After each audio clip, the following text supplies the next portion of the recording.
hear the music. It's 9 o'clock on We're back. Wednesday night. I gotta see this that. Is the Live Zone Primetime. I'm producer Chris. That's Tony P. The boys are back in town. Exactly. Boys are back in town Tony P, again. this is our first show back together in like a week. And in person. Yeah, and in person. For about a week and a half. I was down in Florida with the tan developing. I was just gonna say, Tony P coming in all tan, looking all sharp. Look at that merchandise right here.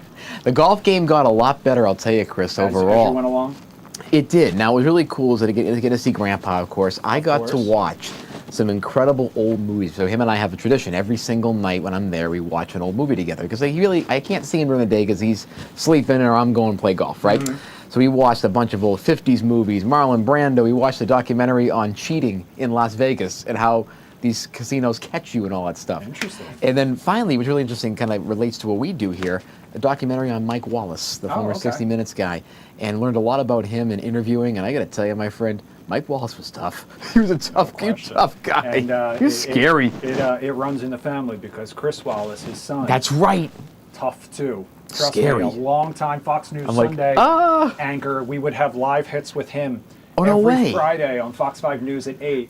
And I would be in his ear when I was the 8 o'clock producer. Yeah. And he had no problem putting me in my place, even though he didn't. Trust me, I one time made that man so angry. Like trying to cut him off or whatever? Oh my. Holding down his IFB while talking to somebody else. And he put me in my place so quickly. That is unbelievable. Wallace, but he is also just one of the nicest and funniest guys in the world as well. He learned from his old man, though. Yes, that much. Whew, no those questions are tough. About that. All right, you guys know the drill by now. If it's live and it's happening now, we bring it to you. And right now we are taking you live to Capitol Hill because even though it is dark out, even though it is nighttime, there is a lot of action happening right now. The Save Act debate continues on Capitol Hill. Tony P, I know last night you and Chad were keeping an eye on this debate as well, and I know you're going to have much more on this coming up in your rundown. Yes, I won't give it away. Minutes. Well, just for everyone out there, explain a little bit about what's happening right now. So what's going on right now, so we're having a Senate debate. So yesterday the U.S. Senate voted 51-48 to advance the SAVE Act, which is the major federal election overhaul legislation that President Trump and Republicans have been pushing for a while now. For example, it mandates across the country, all 50 states, voter ID requirements. That includes, to get that ID, you need a proof of citizenship, such as your birth certificate or your passport. That would be a major escalation in those procedures in voting law history. Now, this is being backed, of course, by Republicans as well as some of the more right-leaning voting groups. And what they're doing right now is they're debating the actual merits of the bill. So the vote yesterday, 51-48, was to get the bill to the floor for debate. That's how it works. Kind of the old schoolhouse rock thing. I'm just a bill, right? And the bill, the first part of that bill, I don't know that they put that in the song, where they released the bill for debate. And that 51-48 vote unlocked that. And now Senator Mike Lee, who's the sponsor of the bill, is now trying to basically put its merits and sell the bill on the floor. Now, and that's who's speaking right now. Right, exactly, sorry. And he is speaking right now. He spoke first last night, went on a couple of tangents. Now he's talking about the Declaration of Independence and the history lesson of why it relates to voting. It's these type of speeches, Chris, go forever because the goal is to really get this out on the record, get some clips, and to really keep Democrats or the opposition, whoever is in power, from speaking against the bill. So now Democrats are saying this is a voter suppression bill. This is targeting a lot of communities of color, vulnerable communities, voters who are women, for example, who may have changed their names to their married names versus their maiden names. And that is a major contention in this bill, where you'd have to basically redo your whole voting with this new law if you were married or if you didn't change it on a certain time. So there's a lot of logistical points that Democrats are making about why this bill could disenfranchise nearly 10% of the U.S. electorate, according to them. And this is going to be a contentious debate. Senator, Tom Tillis, who's retiring. Senator Tom Tillis did say he's not going to vote for this bill if it comes to the floor for an actual vote on the merits. He did not vote. He was absent to vote for this bill to get released to the floor, but he will not vote for it as well. Again, he hasn't confirmed that a second time, but he is talking about not voting for it if it comes to the floor. Also, Senator Lisa Murkowski voted no on this. when it first came to release this bill for debate. She probably won't vote for it either when it comes up for legislation. Now, just to give a reason what the whole point is besides talking, Chris, the goal is to see if there are amendments. And both sides may put amendments on this bill to change it, to expand it. Democrats may try to hold Republicans' feet to the fire and get kind of an Instagram clippable moment, right, to kind of draw that contrast. So this is very similar to what we see with public hearings, trying to get people on the record saying something that's viewed as crazy to the other side, and then be able to use that in the media. Well, we will keep an eye on this throughout the course of this hour, as long as they are on the floor and as long as they are speaking. In the meantime, though, we do want to stay on Capitol Hill and bring things a little closer to home, because we are talking about what could be some possible good news for all the drivers out there that hate DC's traffic cameras, because the House Oversight Committee voted today to advance a bill that would get rid of traffic cameras in the nation's capital. But, Tony P, don't put that pedal to the metal. There's always a but with a comma. Just yet. There is always a but, and this is a big but. I just wanted to say that for Tony P. Fox 5 Sydney Persing joining us live now from Northwest to explain why, to put this story in a little bit of context, and what could happen next. Also, did you talk to some drivers out there today to find out how they feel about it?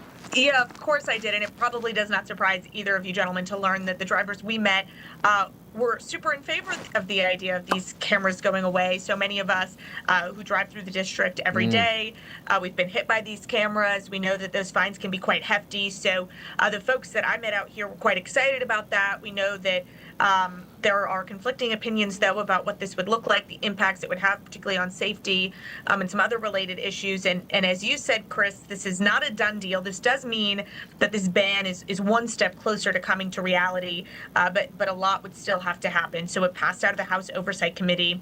The bill on the table, I think it's 5525, it would essentially ban these traffic cameras across the district.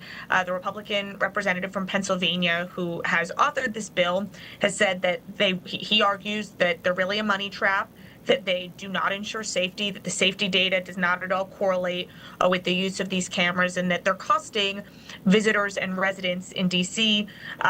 Hundreds and hundreds of dollars. I believe last year, 2025, the district collected nearly, actually just over $250 million in revenue from these cameras.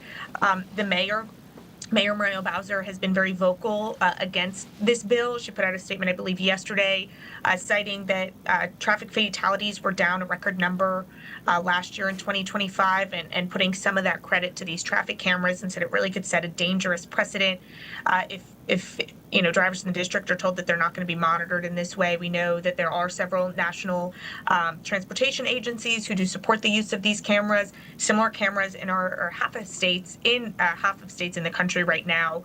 So there's a lot of attention on this. Like I said, it's not a done deal yet. A lot would still have to happen. But the folks we talked to out here are hoping that the bill does come to fruition and eventually pass out of both the House and the Senate. It probably doesn't surprise you to hear that they're sick of getting hit with these fines, and they'd like to see them come to an end. Sydney, what was the impetus to bring this bill to the House floor? Was it concern from D.C. residents or from certain leaders in D.C., or was it just from the Congress itself looking at this issue independently?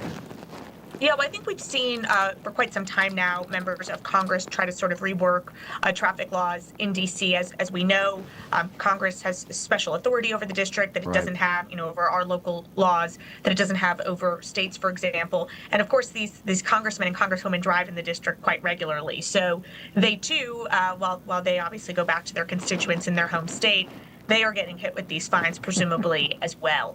So we know that this debate has kind of gone on for quite some time, and I think it's probably fair to say that the impetus comes from both the congressmen and congresswomen's own experiences, and then also what they've heard from folks in the district. One more thing to note, too, is that this bill, if it is passed, it would remove the law against no turns on red lights, no right turns on reds. And I believe it's the bill's sponsor or one of the supporters, I can't quite remember which representative had said this earlier, but that, visitors here who come from other states who are maybe able to make rights on red, Right.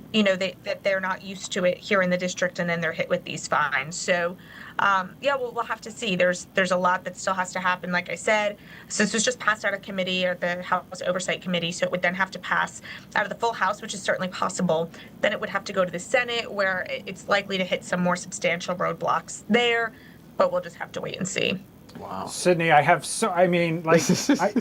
this is one of those issues that I think people feel so passionate about. They do. On the one hand, Kitchen table issue for sure. I'm sure you have so many people who hate traffic cameras, they hate speed cameras, they hate getting hit with these fines. I bet there is a percentage of those same people that would also hate an attack on home rule, which a lot of critics of this bill will argue that this is. At the exact same time, I heard you say like $250 million in fines, which I think also speaks to the fact that people need to either slow down or go back to driving school. Or drive because better. That is absurd. So a couple things. The Democrats on the committee today that all voted to oppose this legislation, in large part, talked about the fact, some of them talked about the substance of the bill, but most of them talked about the fact that they believe that D.C. laws should be up to D.C. leaders, and that's why we saw so many no votes from Democrats today, in large part, to your point about home rule. And you could argue the $250 million either way. You could say that means these cameras are taking too much money from folks, or you could say that means they're really necessary because people are speeding too much. So I imagine you'd have to break down the data more substantially to see really like these folks that are getting hit with these fines, how many of them are repeat offenders, how substantially are they going over the speed limit, do they contest them, do they say that the limit, the speed they were clocked at on the camera was inaccurate from a messed up software. So it'll be sort of interesting to see, and of course safety on our roads is real important. One of the gentlemen I interviewed today said, I'm all about safety, but I don't really think we have a speeding problem in the district. I think some people might, beg to differ. His perspective was, we have people who are bad drivers. We have people who make wrong turns and get lost and drive recklessly, but I don't know that speed is the problem here. So mixed bag. I think certainly no one wants to be hit by fines, but you have to weigh the safety risk, which, again, the sponsor of this bill says cameras do not correlate to lower fatalities. I think he said that anyone with, I can pull up his direct quote, I think he said that anyone with common sense can see there's zero correlation between these fatality figures and the hundreds of cameras installed in the district over the 25 years. But Mayor Bowser, she didn't say they're all thanks to the cameras, but she did cite that these cameras have been part of a holistic approach in getting fatalities down. So it's a complicated issue. It's obviously one that folks have a lot of thoughts on. They sure do, and I know we'll hear from some of those drivers when you join Fox 5 News at 10 live right here on Fox Local. Sydney Persing, thanks so much for spending some time with us here tonight on the Live Thanks Zone for having me, guys. Good to see you. Good to see you. Tony P, I mean, that was count me among the people who think that drivers need to slow down. Okay. Yes, they do. Second of Gridlock issue too. If these fines, if these $250 million, unfortunately, what I think is happening is a lot of people aren't paying them, which is why we've gotten into this sort of situation where the Attorney General is filing lawsuits against out-of-state drivers who have racked up tens of thousands of dollars in tickets. Tens of thousands? Listen, maybe the punishment isn't harsh enough if it's not stopping people from slowing down and not making the road safer. That's what I will say. Right. Maybe the punishment isn't harsh enough. I mean, look, this is what I will say. First of all, Sydney broke that down so easily for us. That was well done, giving us kind of the play-by-play. That QR code is how you can weigh in. You can talk. And I think what's interesting about this type of law is, and I definitely want to see what the police unions and police departments are thinking about this in the area as well as D.C. Because a big justification for cameras way back in 2020 was that it would reduce some of those traffic stops that were between police and the community. Of course, it frees them up. It does a little bit for resources. Also, it could potentially reduce any combative instances, confrontations. Sure. Of course, we were in the era of the horrific killing of George Floyd and Breonna Taylor, and so that was a major part of this. Hey, cameras could reduce that. De-escalation. So I'd like to know if police unions or advocates for police reform, what they think about this, because this is another angle that I think people are not taking into consideration. People want to save money, of course. The city wants to make money. It's a lot of dough, $250 million. But I think there is another angle here where it frees up the police to do more investigative work and handle violent crime. We could talk about this topic. Sorry, I'm already rambling. No, I know. Trust me. 14 minutes in. This is one that I am particularly passionate about. But we actually spent so much time. I'm rambling like Mike Lee, talking about the 1776. Behind. So Tony P, let's dive into some of the stories you. Oh, beautiful! Wow, nice and early tonight. Yeah, that's right. Well, we're going to start. I mean, everything's in the Congress today, so we're going to start in the United States Senate, where Senator Mark Wade Mullen moved one step closer to becoming Homeland Security Secretary after a contentious confirmation hearing on Capitol Hill today. Mullen, the Oklahoma Republican, tapped by President Trump after Kristi Noem's removal, defended the administration's hardline immigration agenda and said DHS needs to refocus on what he called its core mission of border enforcement, disaster response, and counterterrorism. Democrats pressed him repeatedly on the failed immigration operations in Minneapolis, on transparency inside of ICE, and on whether he would support body cameras, warrant requirements, and limits on agents concealing their identities. Mullen did not break with the White House on those issues, and with Republicans holding the majority, his nomination is expected to advance despite the political baggage surrounding the department and his contentious beef today with the chairman of the committee, Senator Rand Paul, who they had a very contentious argument about Mullen's comments about an attack that happened on Senator Paul a few years ago where he basically justified it. And Senator Paul was very upset with Senator Mullen, or future Secretary Mullen. So we'll see if the chairman of that committee, who's a Republican, may vote no on that. That scrutiny also carried into the broader national security debate, where there was testimony today from Director of National Intelligence Tulsi Gabbard, where she declined to say to Congress whether Iran posed an imminent threat to the United States ahead of the recent U.S. strike and war. During the testimony, Gabbard said determining imminence was not her role, even as senators pressed for clarity on what intelligence justified the action in Iran.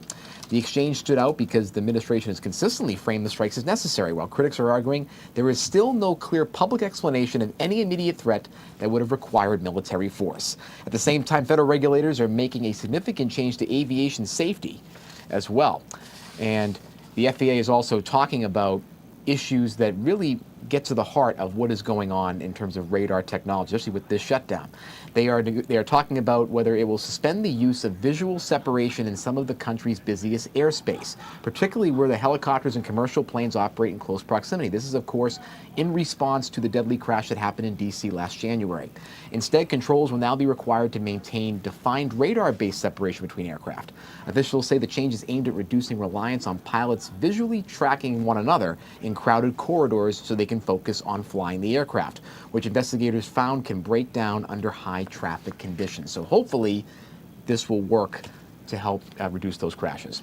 There's also growing political push around election laws as well. Of course, we talked about this at the beginning of the show, where a coalition of Republican governors and attorneys general are now publicly backing President Trump's SAVE Act push. In a joint statement today, they warned the current system allows states with large undocumented populations to gain what they described as disproportionate influence in federal elections and congressional representation. They specifically pointed on how the census counts and federal resource allocation can be affected, arguing that requiring proof of citizenship would restore what they call fairness and integrity to the system. New allegations are also emerging about labor leader Cesar Chavez. Longtime activist Dolores Huerta said Chavez sexually assaulted her, and NBC News is reporting that other women have come forward with accounts alleging a pattern of misconduct over the years, including inappropriate behavior and abuse involving girls and young women connected to the farm workers movement. Some of the allegations date back to the 1960s and 70s during the height of Chavez's organizing work with the United Farm Workers. The reporting also describes accounts from former associates who say concerns about Chavez's behavior were known in certain circles, but not widely publicized at the time. The allegations are now prompting renewed scrutiny of Chavez's personal conduct and how his legacy is understood. Dolores Huerta, an incredible hero in the world of labor as well. Overseas, a new United Nations human rights report today says Israel's continued settlement expansion in the occupied West Bank is driving what it describes as a mass displacement of Palestinians. The report estimates that more than 36,000 Palestinians have been displaced over the past year, citing settlement growth, demolitions, and violence involving both Israeli security forces and settlers. UN officials say the pattern reflects an acceleration of pressure on Palestinian communities, while Israel has rejected similar reports in the past as biased and politically motivated. On the economic front, the Federal Reserve today yesterday chose to hold interest rates steady in the range of 3.5% to 3.75%, signaling another wait-and-see approach as it weighs multiple uncertainties in the economy. Chair Jerome Powell said policymakers are watching inflation trends, a softening labor market, and the potential economic effects of the Iran conflict, particularly through the energy prices. Now, also in the business world, JP Morgan is launching a new push into the athlete-focused wealth management space, building a program designed specifically for the financial realities of professional athletes. The bank has assembled an advisory council that includes Dwayne Wade, Tom Brady, Sue Bird, Alex Morgan, and Megan Rapinoe. The goal is to help athletes manage short-term earning windows, large contracts, and long-term financial stability, as data continues to show a significant percentage face financial trouble after retirement. Sometimes, Chris, within 2 to 5 years, as noted by the ESPN documentary Broke almost 15 years ago. At Disney, new CEO Josh D'Amaro used his first message to employees to emphasize continuity today, telling staff that storytelling and creative excellence will remain the company's guiding focus, while at the same time, he signaled that stabilizing the streaming business and maintaining strong performance from the parks division will be immediate priorities as Disney transitions into this new phase following Bob Iger's tenure that ended yesterday. And finally, in reality TV, we've been talking about it a lot this week. The Real Housewives of Miami is now what insiders are calling a deep pause after its most recent season.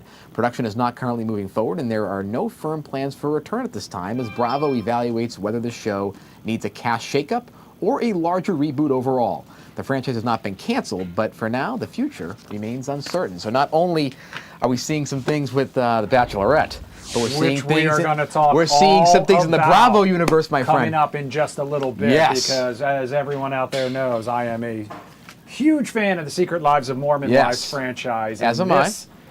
This is just devastating. We'll get into all of that in just a little bit. We won't give away the dessert. We won't give it all away. In the meantime, coming up next, we've got a heads up for all the people out there who are still working on their March Madness brackets. We're going to break down some of the big division upsets, what we think is going to happen. Kelsey Nicole Nelson going to join us live with that. We're going to take a quick break if you're watching on Fox Local. If you're watching on YouTube, we're going to leave you with this live picture from the Senate floor as Senator Mike Lee continues speaking out in favor of the SAVE Act. We'll be right back.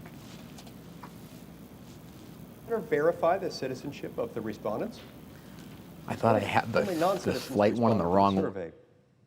If that were the case, then certainly those folks who wouldn't have access to those documents that prove citizenship because they wouldn't be citizens. Second, let's assume that they positively verified the citizenship of those surveyed. Even if that were the case, and even if those surveyed did not have access to the documents noted in the survey, it would not change the reality that this legislation does not disenfranchise them or anyone who is a citizen. Kelsey, it's Chris. Can you hear me? Thumbs up. From registering to vote. Awesome. All right, you're coming up in about a minute and change. The bill allows for use of more than just the documents noted in the survey. And importantly, it includes multiple fail-safe mechanisms to provide flexibility and to ensure that those who may not have their documents due to whatever mishap or misfortune they may have encountered, to make sure that they can still register to vote with the help of an affidavit submitted to an election official, an affidavit setting forth the basic facts surrounding their birth, if they're natural-born citizens, or surrounding their naturalization, if they were naturalized citizens. So to the Brennan Center and to those organizations and individuals who have been peddling this false narrative of voter suppression and disenfranchisement, which, remember, is a really aggressive claim suggesting that 21 million Americans will be disenfranchised if this becomes law. That is a lie. That is an absolute lie. It is just not true. And to those peddling this lie, I strongly suggest, I implore you to check your crosstabs, verify your survey participants, do your homework, and more than anything, even if you don't spend any time with the survey at all or inspect the methodology, read the bill. If you just read the bill, you'll see right there in black and white, in plain English, in the bill now before us, it was recently passed by the House of Representatives. Welcome back to the Live Zone Prime Time. If you are just tuning in on Fox Local, you have been listening to Senator Mike Lee speaking on the Senate floor in defense of the Save America Act. We will keep an eye on this throughout the course of the hour as it continues. In the meantime, Tony P, we have to talk about March Madness. Ooh. Because office productivity about to take a major hit tomorrow. No kidding. Right around noon. This Just a even heads right up here if in you're our a studio. manager out there and you didn't know. Right. Because March Madness is officially underway. It in is. fact, the second half of the first four action You got it is up here, right? underway right now. Your brackets are due in just a little more than 12 hours, I believe noon tomorrow. That's right. So tonight we wanted to offer a little assistance putting together the final touches, a little help in case you're out there still working on things. So we turn to our good friend, our expert, our sports friend, Kelsey Nicole Nelson, award-winning sports journalist, joining us now live here on the Live Zone Primetime. Kelsey, good evening. Long time no see. Hey, I know. Hi, Chris and Tony P. I've missed you. Great to see you. March Madness. What a time for sports right now. Very positive time. See, the last couple of people, we talk about good things in the sports world. Yeah. There's So- good things, I promise. Exactly. We're We're not talking going to about manifest a good bracket this year. We're We going to spent a lot manifest of it. time talking to you, obviously, about football, but how excited are you for college basketball season?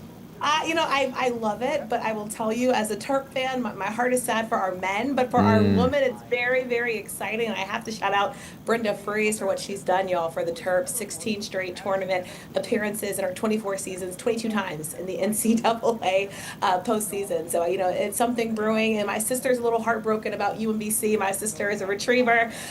So this is March, right? You win some, you lose some, and we course. get to that champion for that one shining moment. So I absolutely love this time of year. Yeah, but a lot of Bison fans out there in the DMV definitely happy with the way things went last night. We'll have to see how things go tomorrow. They've got a much, I don't know whether it's tomorrow or Friday. They have a much is tougher tomorrow, yeah, it is. tomorrow Yeah. taking on number one Michigan. seed Michigan. Okay, is your bracket done? Of course not. I'm waiting till the last minute. I want to get every ounce of information because the young girl in me wants to have one day that perfect bracket and win all the millions of dollars. Wouldn't that that you can be- get. Yep, Warren Buffett's got that $1 billion, I think, Wouldn't fee that that's be still there. Incredible. I would love it, Tony P. Look, rent is always due. So Hey, listen, that $1 billion, I'd be in Boca Raton golf in the rest of my life. Now, let me ask you this. So in terms of some of that information, right, one of the biggest things we talk about during this tournament are the upsets. So in your opinion, from all of these regions and looking at the bracket as is, who are some of the teams that you could see being good candidates to upset some of those higher seeds? And let's go through the regions one Yes, at a time. good- So yeah, we're good gonna call. We're going to start with Awesome. the East. Okay, Yep. we're going to start with the East. Awesome. Yeah, so there's a lot of hype around a lot of these teams. Let's start off with Duke first. I know that's not an upset team, but Carlos Boozer and what he's been able to do for that Duke Blue squad. And me as a Terp saying really nice things about Duke is a very big thing. But I think that's one that a lot of folks obviously have an eye on. This one's really interesting, though, because you also have UConn in here as well. And, of course, I know we are talking about the men's. Also want to shout out the women's bracket, though, really quickly. Get those in by Friday. Yes. Friday. The women's brackets as well have to show shared love. But, I think the biggest thing for the men, I'm looking at St. John's, fellas. St. John's is a team that a lot of people are talking about. Remember who's at the helm of that St. John's team, and Rick Pitino. Rick Pitino was actually somebody, you all, that I wanted for Maryland before they hired Buzz Williams. I think Maryland wanted like a little bit hands off some of the past of Coach Pitino, but what they've been able to do on both sides of the basketball, remember they were a favorite last year, and you look at this season, they're a very dangerous squad, and many have them potentially going to win it all. So I think St. John's is somebody you have to look at. And Arkansas, I know, is another one that a lot of folks are talking about potentially winning it all. I'm giving you all the good tidbits, so I hope everyone's taking This notes. is great. I want good brackets. I want good brackets here in the DMV area. If somebody wins the $1 million, I think everybody's like, you should definitely get a cut, 5 or 10%, kind of like the think so, lottery. Tony P. You get a certain cut of the winnings. All right, so that was the East. That was the East. Next up, we've got the West.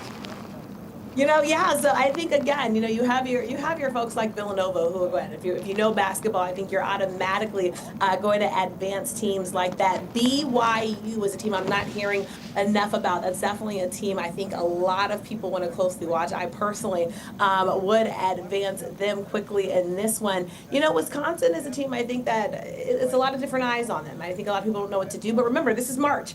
anything can happen. We started the show talking about, again, Howard, we talked about it, and Howard men's basketball winning their first ever tournament berth and knocking off y'all a UMBC team. Remember that 2018, Tony P and Chris? I know you all remember that. Oh, yeah. When to knock off Virginia, that was one of the shining moments. And that's what I want to steer. We were just talking about that. We sure were. We were just talking about, you never know. You never know when you get those Cinderella upset stories. Okay, next up is the South bracket. Yeah, so this is another one. So, in VCU, have to shout them out. A10, folks, A10. And I think as we look at the local teams, Virginia especially, on both the men's and women's side, I don't think they're getting talked about enough, but I always say the DMV breeds ballers, so I have to shout out the local schools. St. Mary's is another team, I think, that if you've been watching March Madness, you never know, it can go any way. But Florida, you all, is, of course, the one that I'm looking at here. We're talking about reigning champs. We know how strong that Florida team is, and that's another one that many people have as a favorite, Tony P and Chris, to potentially win it all.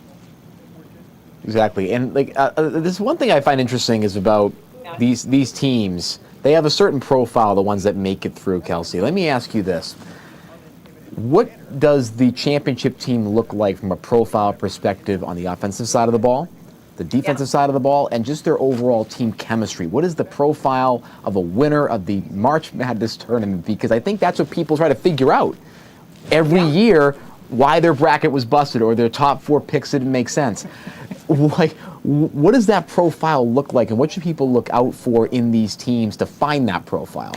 Yeah, I think, Tony P, you're bringing out the inner coach in me. And that was the goal of that question.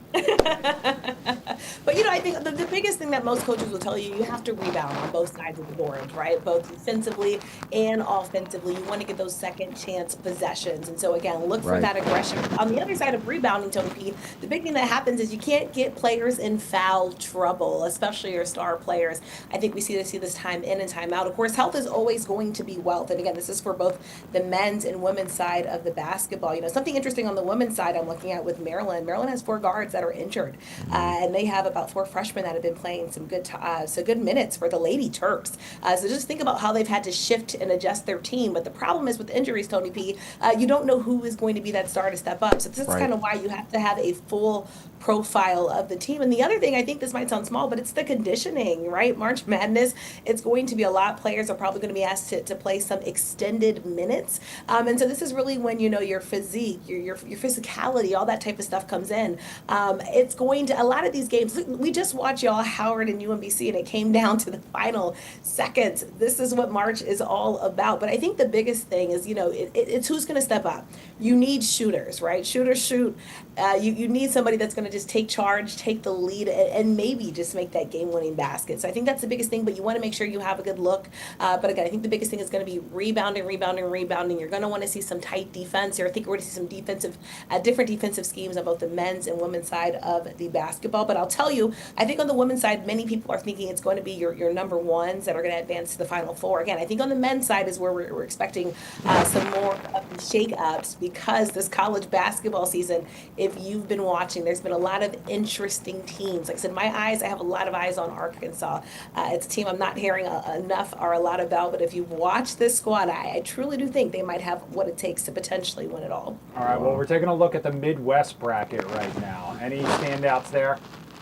Yeah, of course, everyone's looking at Michigan, and I know a lot of folks in the DMV area. Look, there is hope for Howard. Howard is getting a lot of talk right now about their athleticism that they displayed in that last game. But Michigan, again, they are who they are, and I think that's something that we have to remember. But March, anything can happen. I think the other cool thing about this one that I'm closely looking at, it looks like I see Kentucky. And of course, that's always a basketball school. And you think about what they've been able to do. But something I think really interesting, fellas, that we're seeing, SEC basketball, again, men's and women's, I think getting a lot more attention as of late. And of course, I think many of us, Tony P and Chris, when we think about the SEC, what are we thinking about? We're thinking about football, right? We're thinking about football season. But as of late, I think the SEC has been making a stand in basketball. Now, you can talk about NIL. A lot of those schools have good donor bases and are able to bring the funds in. But I think there's a lot more emphasis now on the basketball side of SEC schools. So I've had a lot of SEC folks telling me that they feel like the chip just might be theirs this year. Wow. Now, let me ask you more about the strategy behind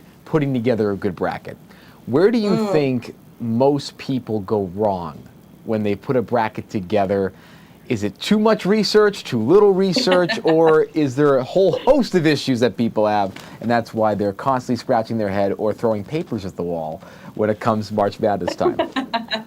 Well, Tony, like some of my students watch me on here, so I can never say too much research. You can never research enough. It's something that you want everybody to do. Great point. Always study, folks. Always Exactly, study. But yes. I think the biggest Don't use thing- AI. Don't use AI, right? An AI bracket will not help you in this Exactly. case.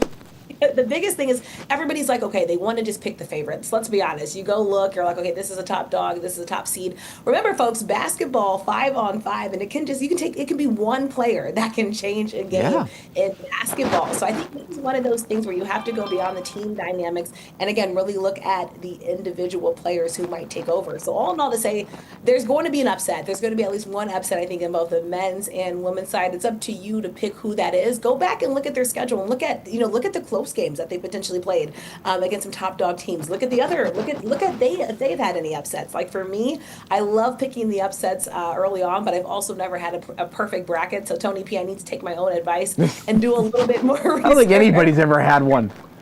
I want the perfect bracket, in me. But I will tell you, on the men's side, I do not see Florida getting back to that championship. Like, I really do think there will be a new one. There's a lot of good play happening right now. I will say, too, though, really quickly, one of the things we're looking at, though, is look at also the travel that these teams are having to do to go play. That's something that we're talking about a lot. There's some folks that I have some sources that have told me could that have been a potential factor with UMBC, not because the travel distance, but remember, UMBC had some delays in their plane travel. You all remember we were under tornado watch just earlier this week, and we had to travel. Everyone's seen the TSA lines. Not that the athletes, of course, are going to have to necessarily deal with that aspect, but there are some teams making some significant travel miles. Having to get your legs back is a thing. And remember just the pressure on this game. So I'd say, again, do all your research in that and make the best decision. But, may the best bracket win. And Tony P and Chris, I truly do hope you all have the best bracket. Well, thank you. We hope you have it. I've had some luck in this area in the past because when the year that Villanova went in like 2016 or whatever, I won That was our an office epic pool that moment. year by having them going all the way because that was my hometown team. My mom went there, my brother went there for undergrad, my other brother went there for his MBA, and I did one semester there. Now, okay, or you could take my approach to this, which is pick one bracket of like the top seeds with like one or two upsets, and then a second bracket which is just all vibes. Just vibes alone. Like never really works out for me. But doesn't. Kelsey, moment of truth. Who do you got going all the way for the men, and who do you got going all the way for the Great women? question. Oh my gosh. I will tell you, for the woman, it's hard not to go against UConn. Ozzie Fudd, but shout out to the DFB area and Sarah Strong and what they've been able to do and what Gino has been able to build with that, UConn squad has just been special. And of course, I know you have Don Staley's of the world, but if you've watched UConn, my gosh. But also watch UCLA, folks. There's some potential. We talk about, the women's side WNBA draft coming up. Shout out to movement in the CBA and the W. UCLA has a lot of potential first round picks on that squad, so also watch out for them. I think on the other side for the men, it gets really interesting. A lot of people are high on St. John's. I don't have them going all the way, have them going far, but I'm telling you, I really do like this Arkansas squad, fellas. It's something that I've seen again on both sides of the ball. They have a floor general that can command the floor well, and they have multiple scorers, and they can shoot from multiple places. But Chris and Tony P, you heard it here first. One of these days, my men Terps will win a championship for me to be able to celebrate it. It broke my heart last year. I'm still on Derek Queen's shot, but Terp fans, there's always next year. They're an excellent team. No, absolutely. Now let me ask you my final question. What do you think is going to be the X factor in the women's tournament versus the X factor in the men's tournament in terms of getting through all these games and then really being able to bring it home in the championship final? Yeah, I think for the women, again, it's the injuries. I talked about University of Maryland women, the injuries they have on that side. You look at USC, one of our star players, right, in Juju, right, not being able to play. So I think a lot of it is who's going to be able to step up on that side of it. And then again, I think, for the men, I think this is really when, I know everyone talks about it being cliche, but the defense is going to matter. There's a lot of shooters, right? We know everybody can score from everywhere on the court now, right? Your bigs are scoring from three, right? Like everybody can score from behind the arc now. So the biggest thing is going to be what's going to be be your defensive scheme? How are you going to step up? How are you going to make it difficult to get those baskets? So I think that on the men's side, the team that plays the best defensive mindset going into a game, and there's a lot of coaches right now watching a lot of tape and film as we go into it. I will be doing a lot of that too as I make my bracket tonight, but that's going to be the biggest thing, is who can really make the defense hard. And look, folks, that's why I wait till the absolute last minute, because I want to watch everything, get every little tidbit to make hopefully the best decision for March Madness in the bracket. Couldn't agree more. Kelsey Nicole Nelson, thank you so much for joining us and sharing your expertise. Good Thank luck you. to everyone out there with their brackets. Good luck to you on your bracket. And we'll be checking back in over the course to kind of Yes, see we shall. who has been busted and who gets busted. Me in the first round. Yeah, you and me both. All right, Tony P, we're going to leave you with another live look from the Senate floor. Senator Mike Lee still at the podium, still speaking out in support of the Save America Act. If you're watching on Fox Local, we'll take a quick 2-minute break. If you're watching on YouTube, we'll leave you with this live look. Of paranoid fantasy derived lies against the Save America Act. See page 14, line 15 of the bill. If you don't have documentation, you don't have a problem. Giorgio, it's Chris in D.C. Can you hear me? Page 14, line 15. Yeah, can you hear me? Yes, I can. Takunakis, am I saying that right? The text Yes. of the All right, original perfect. House You'll be up in passed about a paper, minute which we're now 30. Considering, I believe that's on Okay. page 12, line 22. Again, maybe your house burned down and all your documents burned with the house. Maybe your dog ate your passport, your birth certificate, and every other document. Or maybe all that stuff got stolen when you went to Europe or Mexico. Maybe your Aunt Madge took off with all of them before she went crazy and sent all of it to the dry cleaners and then ended up having all of it burned for some inexplicable reason. But no worries. Even if all that happens to you, there is this attestation process administered by state officials to put the burden back on the state, not on you, without a single additional document other than what you provide to them in the form of a sworn affidavit made under penalty of perjury. You put the obligation on them to complete the process without a single scrap of official additional documentation. Another argument is that the Save America Act would somehow disenfranchise millions of citizens, including and especially women and persons of color. Look, no one in this body, Democrat or Republican, should ever disrespect the dignity of racial minorities or of women by claiming that they're somehow incapable of obtaining an ID and proof of citizenship. An ID is necessary in daily life to drive a car, to get a job, to board a plane, open a bank account, or even attend the Democratic National Convention. Yes, you have to show who you Social media influencer Taylor Frankie Paul. People say I do it all for attention. One of the most shocking stories in mom influencing, the Mormon Mom Talk scandal. We played with fire and we got burned.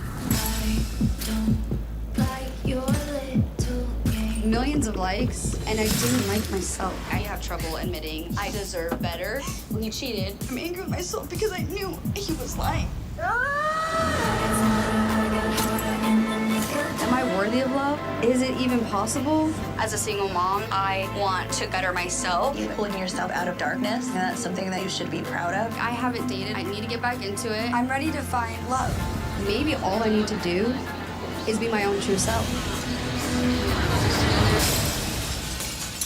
And have a little faith.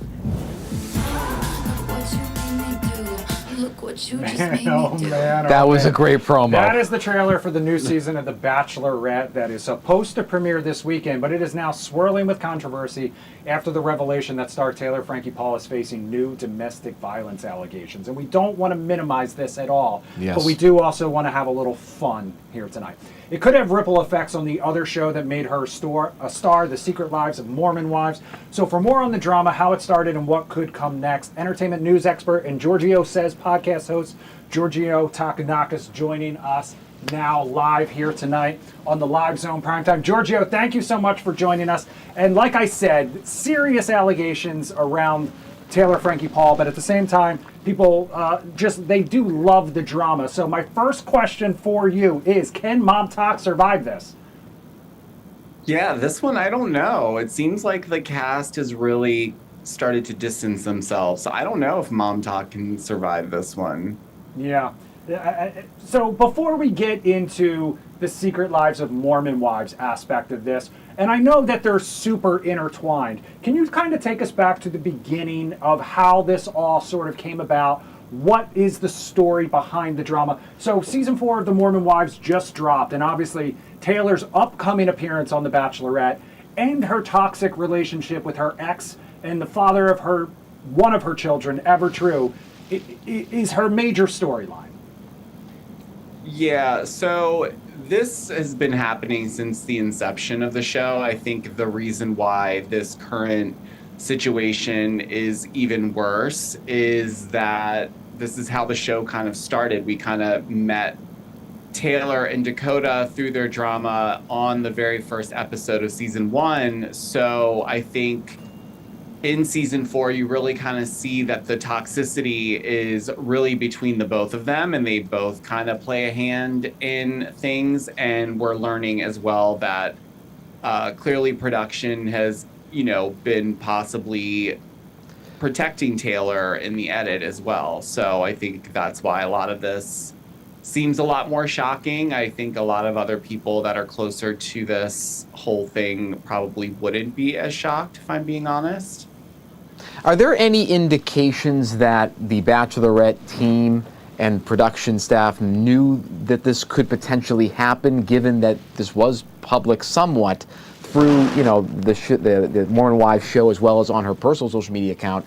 Did they know this could possibly happen, and did they take this into consideration when they decided to make this very new move of not having someone on The Bachelorette who was previously in a Bachelor franchise? I mean, look, they definitely took a big gamble, right? Because to your point, they brought on someone that was not in Bachelor Nation already. Right. And it's an influencer on this big reality show. It could go either way. I think, although this is not something that they're looking forward to having to deal with right before the premiere, I think it is going to drive a lot more viewership than people realize, because people now want to tune in to see what actually happened while she was there. Because if you watched season 4, you're like, oh gosh, I don't even know if she was gonna go. So, how did she show up? Like, now I want to see her there. So Right. I think the whole thing is just all coming out at once, and it's just a mind-blowing situation. And the fact that she's doing press today is gotta be tough. That led me right into my next question, which is, she did appear on ABC's Good Morning America. She sat down with Kelly and Mark this morning. What did she say? What has Dakota said? And what have we heard from ABC about these allegations?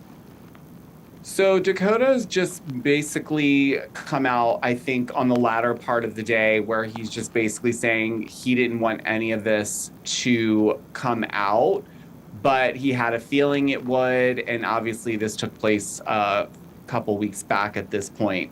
So he is definitely, his camp is working overtime, getting their side of things out. And I think today Taylor really alluded to the fact that there was a lot that, she clearly can talk about at this point, but she hopes that she has the opportunity to do so, because it's clear from her side of things, this has been very heavy, and she doesn't really feel like she ever gets to enjoy any of these big moments that she's, experiencing, because ultimately there's always something going down with Dakota, and it's seeping into everything that she's doing, quite literally. And when thinking about the next steps here for this, in terms of how maybe ABC and Bachelor Nation, or Universe we'll call it, do you think this is going to impact how they do these series going forward from the Bachelorette and Bachelor side, in terms of how they choose hosts or talent in the future? Or could this maybe not have as much of an impact as people think it might, given how recent this all is? I honestly think it's going to be a play-by-ear kind of situation. This is kind of new territory for them. Okay. And I think, obviously, it's been on everyone's news feed the last few days. So everyone's talking about the Bachelorette. So, they may walk into this and decide, okay, this worked out for us, but going forward, we're not going to do X, Y, and Z. Right. Because clearly in this type of situation, I don't know if they'd want to take this type of gamble all the time, because Right. you don't know how this one's going to land. And the fact that season 5 of Secret Lives of Mormon Wives has been paused also says a lot, because a reality show wouldn't stop cameras for much. So That's a really good point. Yeah. they want to capture this. Well, Yeah. that I'm actually most shocked about. The cynic in me, when I first saw the headline start, was wondering whether they were just drumming up press. Then once I saw it was these allegations of domestic abuse, obviously that's a much more serious, that's not just trying to get publicity, despite the fact that, we've heard before that all publicity is good publicity, even when it's bad news. But like you said, literally our first introduction to Taylor Frankie Paul in season 1 of Secret Lives of Mormon Wives is her under arrest. Obviously, people who followed her on Mom Talk or people who followed her on social media knew her more from the swinging scandal. So this was a big swing for ABC in the first place. But let's bring it back now to the Secret Lives of Mormon Wives. Like you said, reports now that production is on pause. Season 5 filming was basically underway. Have we heard from any of her castmates on social media or in the press yet? There haven't been a lot of the cast members speaking out. I think right now everyone's trying to not add fuel to the fire, because they do know that the Bachelorette is obviously at this point still going ahead. And after seeing today that she's, doing press for it, I think it's too late to kind of pull it anyway. So I think the cast doesn't want to add more fuel to the situation, because it's already so heavy, and we keep getting more and more updates as the day goes. So, and what are we hearing from fans on social media of the Bachelorette universe or Secret Lives of Mormon Wives universe? Are we hearing any backlash? Because again, this is a very serious set of allegations. Are we hearing more about that, or are we hearing about how the impact is for both of these shows on social media from fans? well, I think from both angles, the Bachelor Nation fans are pretty disappointed, because they feel like, well, now we kind of know how this all plays out. Clearly, she came home and got back in the situation with Dakota, and the people that are Secret Lives of Mormon Wives literally just came off the heels of watching season 4, where we kind of saw her have moments on the season where she was spiraling out and fighting with Dakota and having this very toxic back and forth. And you saw the other cast members kind of get to a point where it was like, we don't know what to say anymore about this. Like it's a cycle for sure. So the viewers of the show know this is yes, it's a very serious allegation. I think specifically when you're talking about children being involved, and this being the second time where, a child was present when something like this was allegedly going down, was also something that was striking to viewers, even longtime Taylor fans that are like, okay, enough's enough. Got it. Yeah, Giorgio, that's what I kind of wanted to talk to you about finally here. What is the right next move for Taylor Frankie Paul? I honestly think she needs a break. I think she's got a lot of stuff to unpack, and I think doing the reality show and the way that they film it, they're nonstop filming, so they're constantly working, and then obviously, Taylor gets booked a lot, and so she's got to go and do press.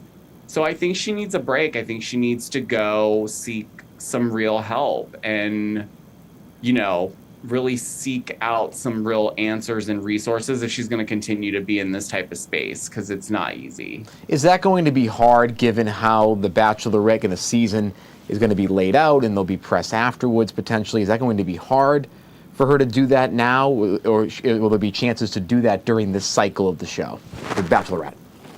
Listen, I don't think any of it would be easy by any means, but I think from what she said today on Good Morning America was she puts her kids first. And I would assume that this is a pretty serious situation, that your family should come before any obligation. I mean, she was barely going to go do the Bachelorette, and there, you know, so if you were going to give that up on the whim, I think this deserves some much needed attention. Exactly. Yeah, well, we will see how it all plays out when The Bachelorette premieres this Sunday on ABC. Giorgio, thanks so much for spending some time with us here on the Live Zone Primetime. Thank you, guys. It's great. All right, appreciate it. Tony P, you know I love my You reality do. drama. You know I love my This is a complex one. This is a very, you have two shows. This is unusual, Chris. When you have someone who's already built a platform, usually with the Bachelorette or Bachelor, there's sort of folks that have not had a large enough platform yet. They become famous through the show, then it really carries on throughout the season, and then postseason. That sucks about it so bad. You know, in addition, you know, it's just a shame for so many reasons. Awful case of domestic violence. But awful. Over the course of the last few seasons, Taylor really seemed like she was trying. She really seemed, up until this latest season, like Giorgio said, where, you know, her friends really seemed to get frustrated with her for this endless toxic cycle that she had with this ex of hers, Dakota. But it seemed like she was trying really hard. It seemed like she was trying to get her life back on track. It seemed like she was using this platform that she had to improve not only her own situation, but her family situation, her kid's situation. And so to kind of see how she has gotten dragged down and kind of how this is, it really does feel sometimes like she is self-sabotaged. And I know all of the people close to her hate to see that happen because so many fans were rooting for her. You know, she was this leader of this group of women, you know, this de facto leader of this group of women who kind of steered them through some major scandals, some major falling outs with other cast members. Other cast members became public enemy number one over the course of this show. So and you know, Whitney Levitt, you know, has parlayed it into Dancing with the Stars, and Broadway just set records with the show Chicago. Jen Affleck turned it into Dancing with the Stars. An ad campaign with Duncan. Excellent. And, you know, excellent work. I just hope that Taylor can turn it around and get the help that she needs. Let me ask you, like, what? And I should have asked Giorgio this one as well. Why do you think she's had this issue with Dakota for so long? Well, you know, they have a child together, so they're permanently in each other's lives. That's a good point. Attempting to co-parent, but they're kind of trapped in it. And I think I don't think I'm wrong to say that to a lot of viewers, it seems like some of her issues with relationships stem from her family relationship. She has a tough relationship with her family, and I know a lot of people have a lot of opinions on what you know is going on in her life, and no one knows except for her. But you know, it does seem like there is just some issues there with her family as well, and that happens. Generational trauma. Yeah, no question about it. Tony P, should we end it on a lighter note? I think we should. Let's end it on a lighter note because you may have seen this out there a less complex note for sure. What is happening to me?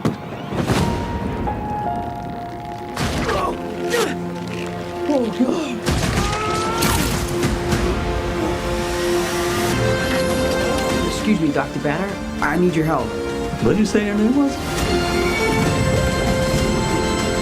If DNA is mutating, it would be enormously dangerous. Spiders have 3 life cycles. When between cycles, it can leave the spider vulnerable to threats. We are faced with a danger that we can't control. One we can't even see. Stay out of my way. You're losing it, kid. And for those spiders who make it through, it amounts to a kind of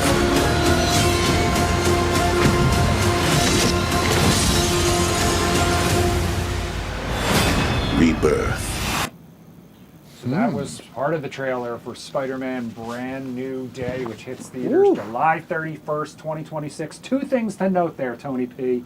2 things to note. 2 local DMV connections in that. We saw both Tremel Tillman, who's from Prince George's County. You also know him as Milchek from Severance on Apple TV Plus, recently nominated for an Emmy, I believe, for Best Supporting Actor. We also saw John Bernthal, who has roots right here in Montgomery County, and Washington, D.C., playing the Punisher, Frank Castle. Just bought a house back here in the DMV, I think, as well. As a matter of fact. So there's our ties to the Avengers right there. Spider-Man Brand New Day, like I said, hitting theaters July 31st.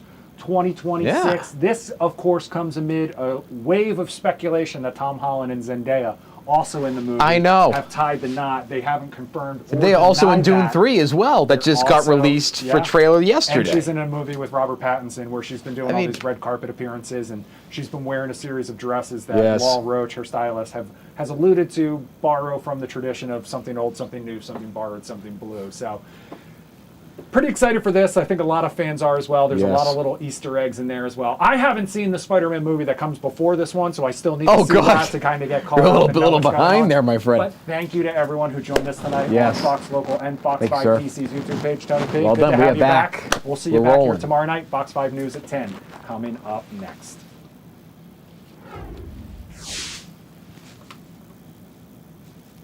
Identifiable information to the administration, which, by the way, is highly relevant to the bill before us now. In fact, Attorney General Bondi, on the same day that Alex Preddy was killed by federal agents, shot in the back, that same day, that same few hours, she sent a letter to Minnesota saying the administration would remove ICE from our streets if Minnesota violated the